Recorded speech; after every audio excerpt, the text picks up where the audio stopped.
Hello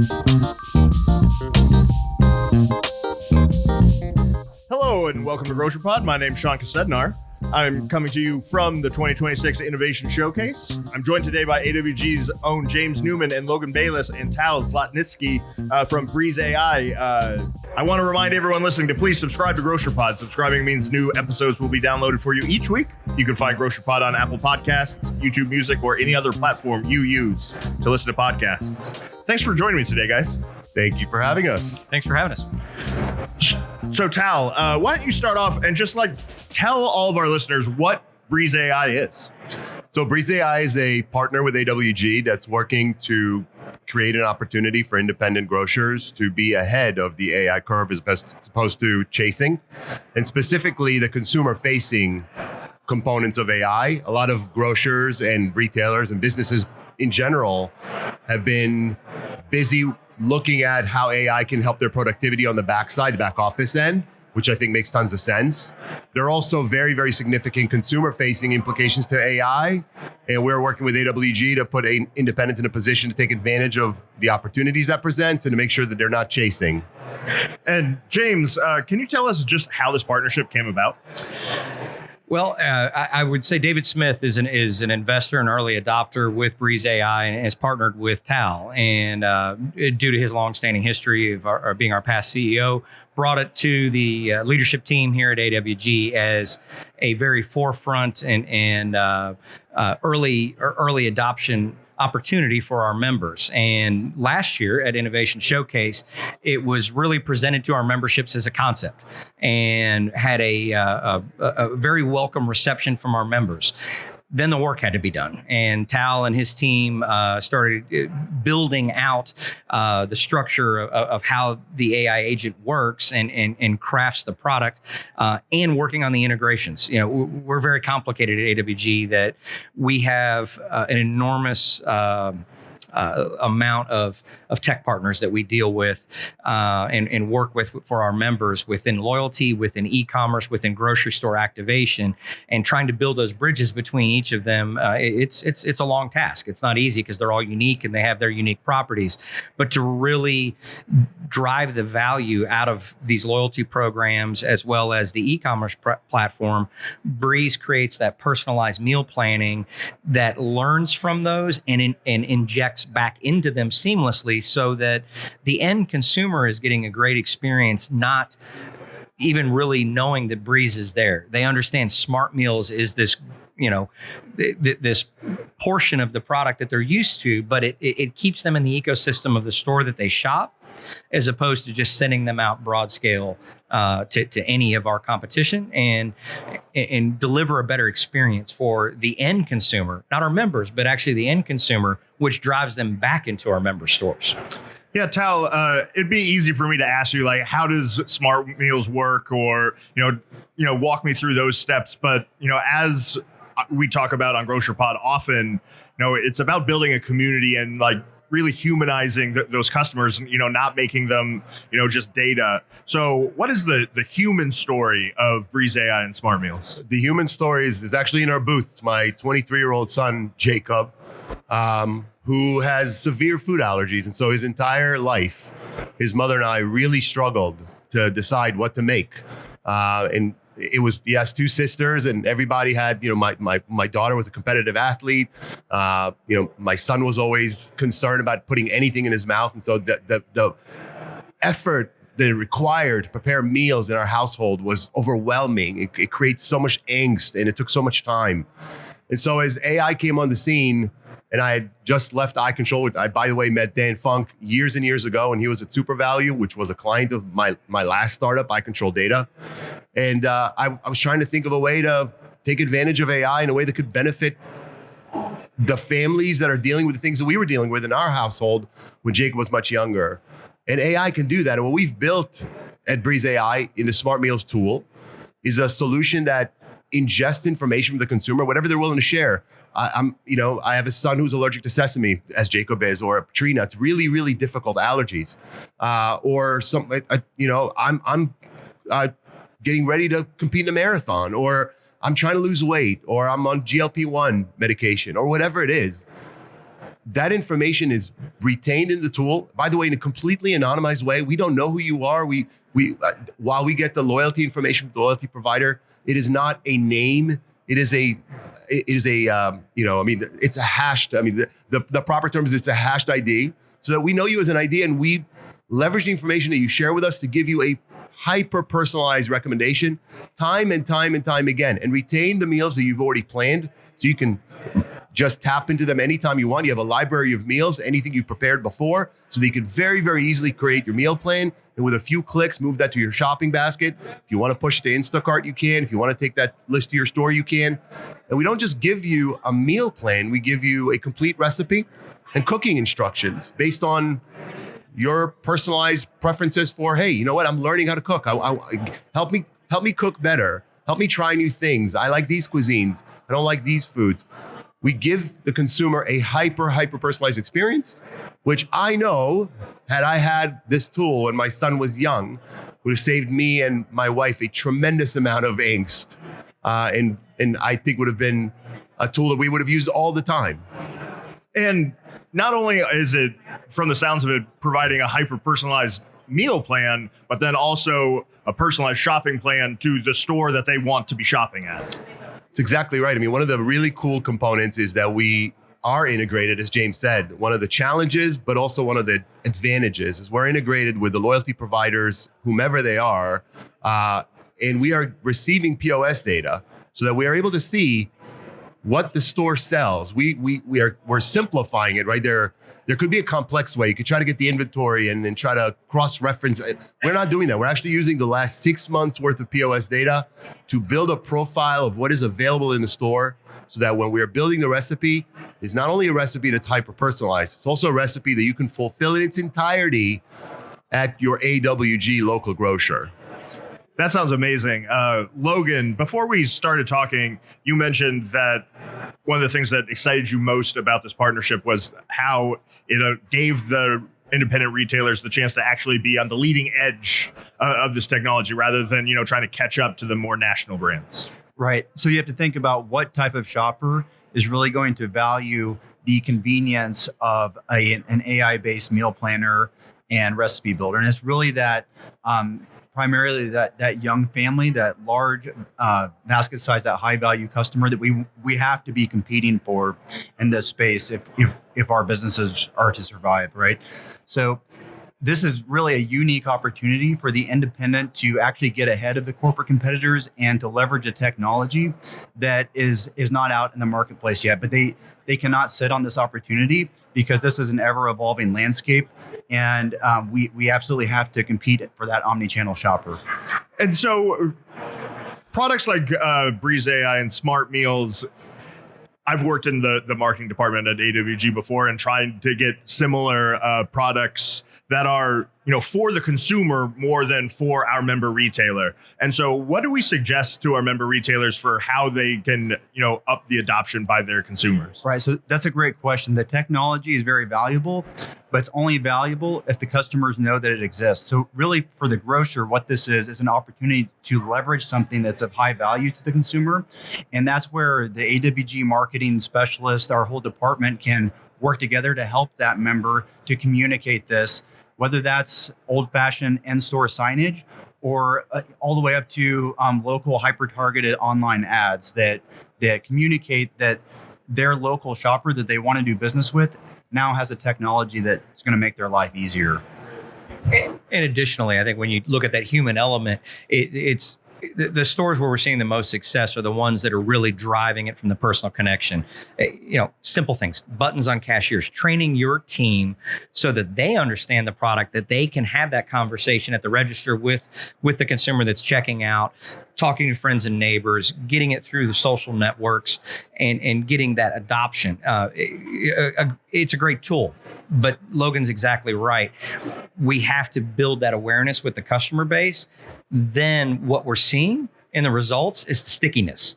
And that's what is so important. Where we've been testing this and where this has been in usage for the past few months, we're seeing a 22% increase in basket size, over a 2% decline in basket size for non-users of this tool within that loyalty ecosystem. That's significant.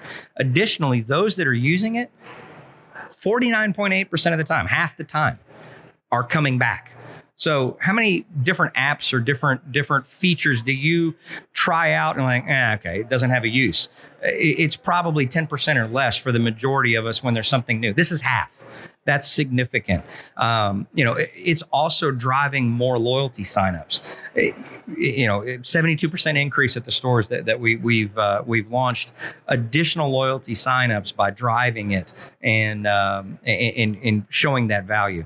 To Tal's point earlier, I also live in a household that has 2 celiacs, and it is challenging. And it's not just also about the meal planning; it's the budgetary piece of it. Hey, give me 5 meals this week and I only want to spend $100. It can do that. It can create that. And it's not going to create some crazy recipe that's got saffron and clarified ghee or something that's not on the shelf of our local store. It's going to be precise. It's going to also understand that, there's some pantry items you might have. Hey, here's the list. We're going to inject it, but what items do you already have so you don't have to buy it all? Keep it in budget. Understand your purchase. Hey, here's the recipe, but we know you bought this 2 weeks ago. You should still have this spice in the pantry. That's the kind of intuitiveness that it's going to continue to remember and continue to personalize. Can you do it in other avenues? Can ChatGPT do recipe planning? It can. But here's the danger. Every time that we allow that to happen and allow that to become commonplace, it's going to shoot your shopper anywhere. And they're starting to build partnerships with some of the big guys that's going to shoot them away from you. This is something that 100% keeps it in your store's ecosystem. That's the importance of it. That's controlling your own destiny in this space. One of the things that I remember from marketing these sorts of programs to our members is the first thing they ask is what's it going to cost? So what does this sort of partnership cost an AWG member? It costs a few bucks a day. This is really what it boils down to. And we are working with AWG to create revenue streams into this network through the CPG end. So one of the really, really interesting elements in AI is that it is also really changing retail media. And what we know about retail media is we know that independents are basically not participating, right? Tens of billions of dollars are being spent by CPGs, but very, very little of that is coming into the independent network, even though independents represent a quarter to a third of grocery sales. And the reason for that is it's been too difficult, right? We've talked to CPGs and we've asked them, would you be interested in supporting our efforts here? And the answer is absolutely. The challenge has been that it's been too disaggregated. If you give us an infrastructure and a platform where we can promote our goods to the right consumers at the moment of truth, we'll be there. And the truth of the matter is there's an incredible opportunity because of AI, because of the way this tool works, to put the absolute best offers in front of the consumers at the moment of truth. I'm making a pork barbecue today. I'm sure there's a coleslaw manufacturer that wants to put their product in front of me, or baked beans, right? We can do that. And the CPGs are eager to partner with us on it. So ultimately, whatever is going to be spent on the front end coming in, the intent and the expectation is that we build a robust, and we've already built the tool. So this is not a matter of it's futuristic, it's a few years down the road. No, the tool's been built. It is already capable of ingesting personalized offers from CPGs. We just need to build a community so that we're able to stand that up. And I do want to touch on one thing that James said. I wholeheartedly agree with him. But one reality of ChatGPT or Grok or Gemini or any of those, they don't know what's in your store. They don't know your loyalty program. They don't know your community. The recipes they're going to give you are going to be scraped off the internet. They're not going to be the kinds of recipes that we produce with SmartMeals. SmartMeals, the tool that Breez AI has built, is a chef. It is building every single recipe from scratch based on the ingredients in the stores to make sure that it balances whatever your priorities are and flavor and taste, right? I always tell people, just make one meal off of one of our recipes and you'll be sold. You'll understand the benefit. And what Jay talked about today, which I think is, so important. He talked about, listen, humanize it, create a human experience. This is what it's about. We're giving a consumer a highly, highly personalized meal. And then if they make it, regardless of their skill in the kitchen, they're going to make a high-end gourmet meal with tremendous flavors that fits their family's profile and their budgets. It's going to turn people into fans, into people to tell other people about that. And there's one more thing that we intend to do in version 2.0, which is coming out in May. We're really psyched about version 2.0. We are creating what we're calling proactive meal plans. So effectively what we're going to do, as opposed to waiting for the consumers to come to us, and this is in support of what Logan and his team are challenged by, it is a fact that it's difficult to get consumers to learn that something new is available. So what we're going to do is we're going to partner with the loyalty providers to proactively send recommended meals based on what people just purchased. You just walked out of the store an hour ago with $85 worth of goods. Here are 3 meals you can make with what you just bought. And by the way, here's a couple more things you can think about next time you come to the store. The goal there is to make sure that every single loyalty customer that shops your store knows what you're offering them, and then it's highly personalized to them. And we think that's going to have an impact. No, I think that's absolutely incredible. And I want to delve into one of the things that you mentioned there, like where the recipes come from, because I know that there's a lot of people in the world that view AI pretty skeptically and, view it as stealing other people's content. And so you saying that, no, that's not what we're doing. ChatGPT might be doing that they're scraping the internet for recipes, but SmartMeals isn't doing that. And I think getting that message out there will get a lot of people that may be, leery of an AI solution, more excited. I think so. I mean, there are 2 reasons for that. I mean, to be honest, when we started out, and Breez has been around since 2023, so we've been at this for a minute. And when we started out, our initial plan was to scrape the internet for recipes. That was like, well, this is easy. We'll scrape the internet. There's probably 1 million recipes there. And what we found out is most of them are bad. Many of them include ingredients that aren't sold in this country or aren't available widely, right? So we scrapped it after about 6 months of effort, recognizing that's just not going to work. And we decided what we needed to do was just teach the tool how to be a chef. And we actually have 4 patents that we're going after because we ultimately believe we built a penultimate solution that can make anything out of anything. I've been stumped actually in this show. Somebody said, okay, I have marshmallows, I have sardines, and I have pasta. Make me a meal. And the tool, believe it or not, will make you a legitimate meal out of that. Okay. So that's the unique thing about it. A lot of people stand in front of the pantry. They have 6 or 7 things. They need to stretch their budget this week. And they're like, I don't know what to make. Okay. The tool can help with that. So yeah, I do think that's very exciting. One other component is the tool will generate an image of the meal, which is generated by us. We're not taking anyone's photography. We're not using anyone's imagery. We create our own images. So the consumer can also see what the meal's going to look like when they're done. That's very cool also. As someone that really enjoys to cook, but doesn't necessarily enjoy coming up with what I want to make, simply being able to say, these are the ingredients I have, what should I make is a very cool tool. And I'm really excited about what's to come. Getting that follow-up email, I think is something that we're getting a lot more used to just as consumers. Whatever, like I bought something from somewhere and they send, even if it's just a survey or like, here's how you can use the thing you just got. Like we're getting used to that. And I think that does, take that step to, humanize and develop that community that we were talking about earlier. Yeah, and, we mentioned the merchandising element and the value to the CPG, which is really the same goal that the grocer wants, which is to drive a conversion at that point of purchase, right? And so I think it's really important to mention that, Sean, you asked about all the different marketing programs that we have promoted to our members. One of those, which we've continued to promote, is digital coupons and loyalty, as well as online shopping. So it was really important for us from the very beginning of this project to make sure that those 2 elements were part of the function of SmartMeals. And so it's incredible if you go into the application and you generate a recipe. The application is scanning through the grocer's available vendor-funded digital coupons, and it will implement that digital coupon within the recipe list, which you can clip automatically. There's a secondary scan just for the overall shopping list where it will scan all of those elements, and it scans it again every time you open it. So if you've created a recipe in the past, which I think is really important to call out, that if you're building these recipes and you like them, it saves in your database. And this is whether it's ChatGPT or just going back to Google, if you ever found a recipe, I know I've done this, I've lost it. I was like, man, what was that recipe? What was that website? It's a great functionality to have that in there. But every time I open it, it's going to scan to see if there's an offer associated with any of those ingredients. On top of that, in the latest iteration, that shopping list can be pushed to an online shopping basket if that retailer has online shopping, which we highly recommend that they do in most every market. And that's a functionality we're continuing to build out.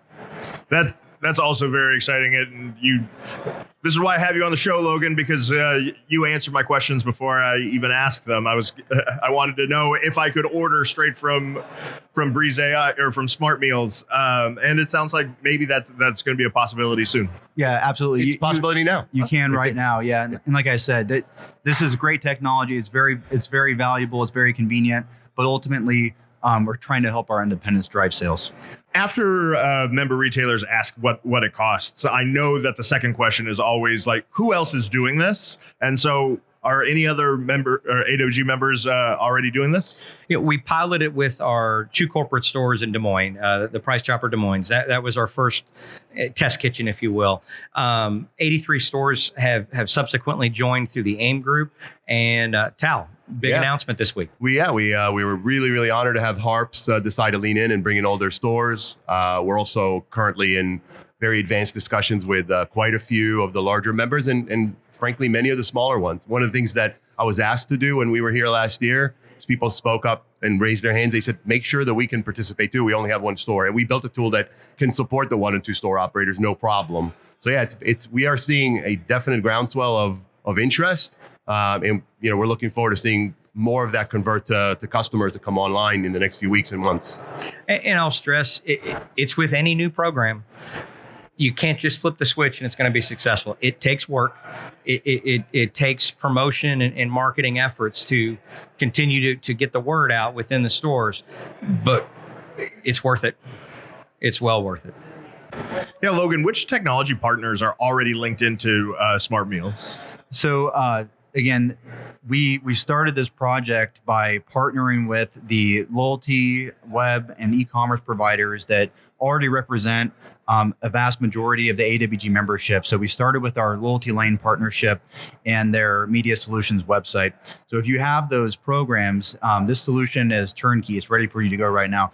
We also quickly pivoted to the Instacart integration for online shopping, as well as the AppCard loyalty partnership. All of that data from the loyalty partners, by the way, is very important so that the retailer can measure performance of the program and whether or not that's driving sales. And so again, what we saw from the pilot via the loyalty integration is that is how we were able to tell that the basket sizes are increasing for those shoppers that are using the application. And I'd add to that, a Bird's Eye is coming online very, very soon. We're in the process of integrating with them now. And we're also expecting to integrate with RSA. I've had wonderful conversations with them, great people. That should be happening imminently. We're in discussions with eGrocery about partnering with them. So my expectation, and we built an API. So the entire intent was really to simplify it, knowing the challenge of this environment of a multi-technology platform type structure.